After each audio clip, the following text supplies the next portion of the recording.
Mindsets falling in love.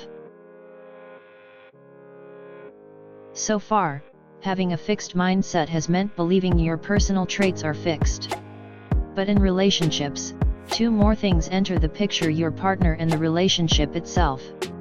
Now you can have a fixed mindset about three things. You can believe that your qualities are fixed, your partner's qualities are fixed, and the relationship's qualities are fixed, that it's inherently good or bad, meant to be or not meant to be. Now all of these things are up for judgment. The growth mindset says all of these things can be developed.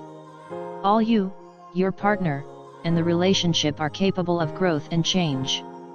In the fixed mindset, the ideal is instant, perfect, and perpetual compatibility. Like it was meant to be. Like riding off into the sunset. Like they lived happily ever after.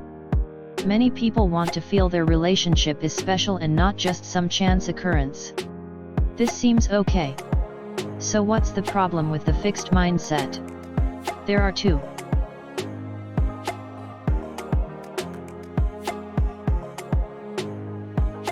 One, if you have to work at it, it wasn't meant to be. One problem is that people with the fixed mindset expect everything good to happen automatically.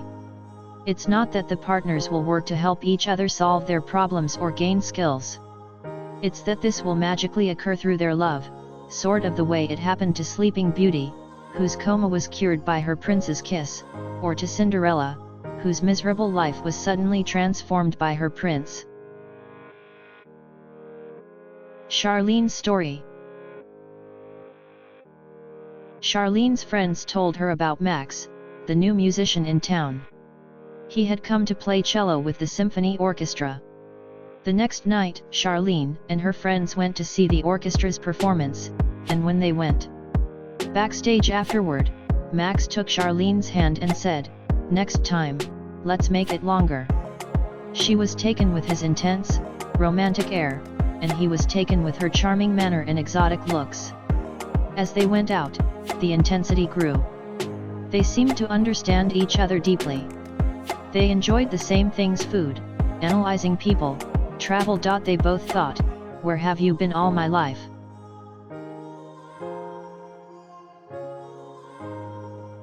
Over time, though, Max became moody. Actually, that's how he was. It just didn't show at first. When he was in a bad mood, he wanted to be left alone. Charlene wanted to talk about what was bothering him, but that irritated him. "Just leave me alone," he would insist, more and more forcefully. Charlene, however, would feel shut out.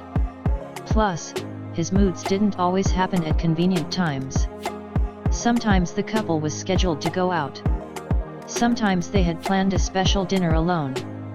Either he didn't want to do it, or she would endure his sullen silence throughout the evening.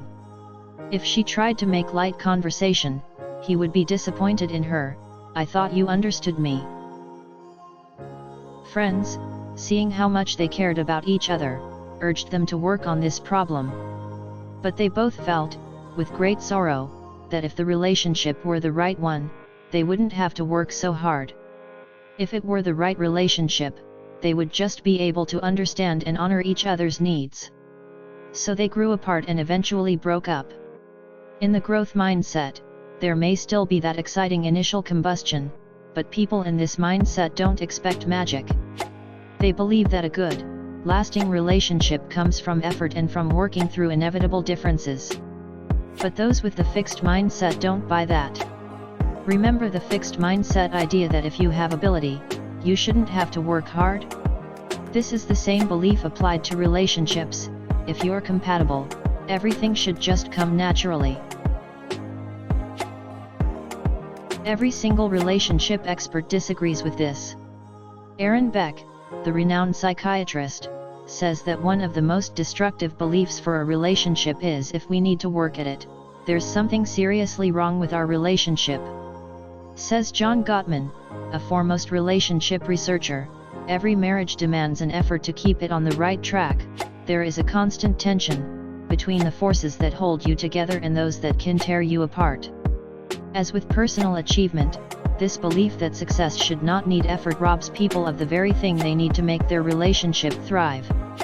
It's probably why so many relationships go stale, because people believe that being in love means never having to do anything taxing.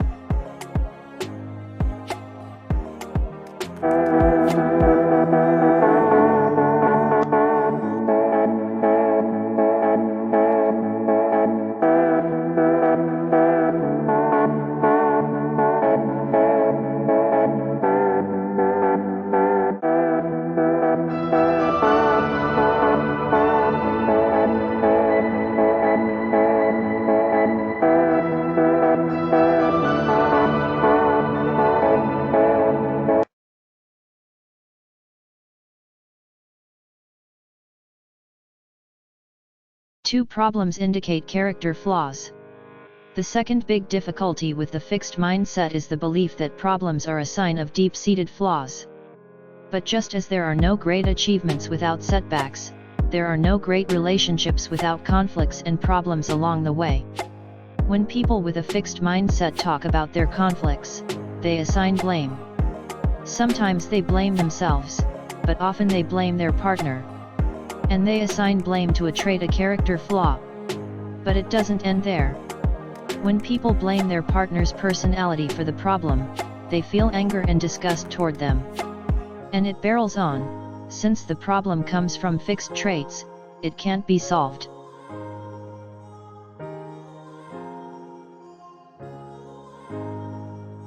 So once people with the fixed mindset see flaws in their partners, they become contemptuous of them and dissatisfied with the whole relationship. People with the growth mindset, on the other hand, can see their partner's imperfections and still think they have a fine relationship. Sometimes people with the fixed mindset blind themselves to problems in the partner or the relationship so they won't have to go that route.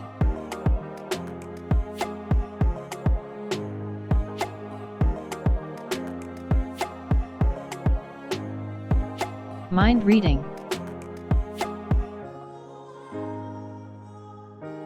Part of the low-effort belief is the idea that couples should be able to read each other's minds. We are like one. My partner should know what I think, feel, and need, and I should know what my partner thinks, feels, and needs. But this is impossible. Mind reading instead of communicating inevitably backfires. Elaine Savage, noted family psychologist, describes Tom and Lucy. After 3 months together, Tom informed Lucy that there was an imbalance in their relationship. Lucy, reading his mind, decided Tom meant that he was less into the relationship than she was. She felt discouraged. Should she break off the relationship before he did? However, after a therapy session, Lucy got up the courage to find out what he meant.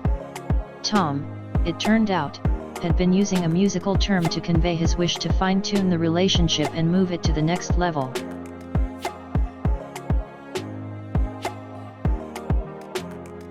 I almost fell into the same trap. My husband and I had met a few months before, and everything seemed to be going great. Then one evening, as we were sitting together, he said to me, "I need more space." Everything went blank. I couldn't believe what I was hearing. Was I completely mistaken about the relationship? Finally, I summoned my courage. "What do you mean?" I asked. He said, "I need you to move over so I can have more room." I'm glad I asked.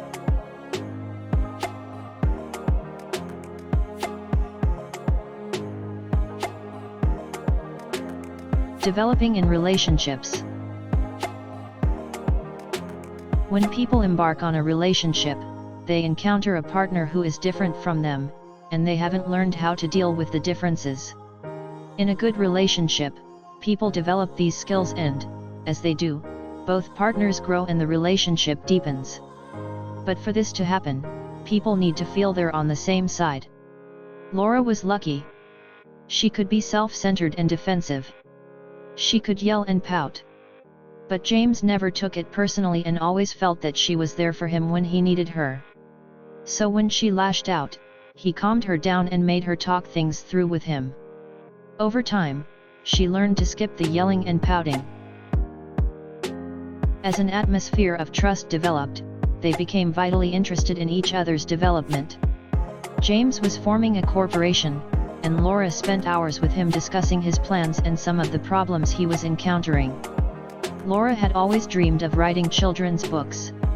James got her to spell out her ideas and write a first draft. He urged her to contact someone they knew who was an illustrator.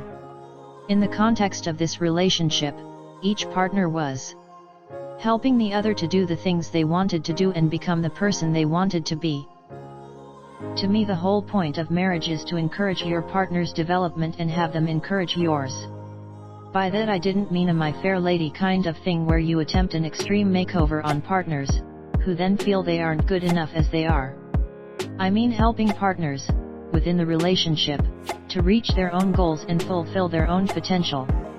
This is the growth mindset in action.